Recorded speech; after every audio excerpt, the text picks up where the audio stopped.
ഈ ജൂനിയർ ആർട്ടിസ്റ്റുകൾക്കടക്കം ഇങ്ങനത്തെ ഇത്തരത്തിലുള്ള ഒരു അനുഭവം ഉണ്ടായിട്ടുണ്ടെന്ന് പറയുന്നത് ഉണ്ട്. ജൂനിയർ ആർട്ടിസ്റ്റ് എന്ന് ഞാൻ അദ്ദേഹത്തെ വിളിക്കുന്നില്ല. She's also an artist.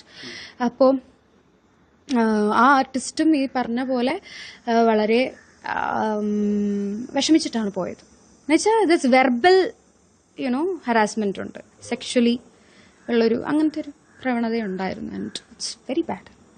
വിൻസിയുടെ ഭാഗത്തുനിന്നുള്ള ഇങ്ങനത്തുള്ള ഒരു നീക്കം എന്തായിരിക്കും? നീക്കം എന്ന് പറയുന്നത് ഇപ്പം സംഘടനകളെല്ലാവരും ഇടപെട്ടിട്ടുണ്ട്. ഐസിയിലൂടെ ഇതിന്റെ മോണിറ്ററിംഗ് നടന്നുകൊണ്ടിരിക്കുകയാണ്. അപ്പം ഇതിനൊരു പ്രൊസീജിയർ ഫോളോ ചെയ്യാനുണ്ട്. IC ത്രൂ ആണ് അത്. പിന്നെ ബാക്കിയുള്ള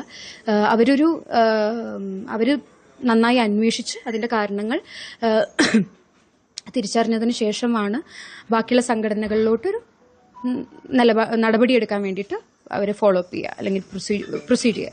അപ്പം അങ്ങനെ ആ ഒരു പ്രൊസീജിയർ ഫോളോ അപ്പ് ചെയ്യുക എന്നുള്ളതാണ് അടുത്തത്.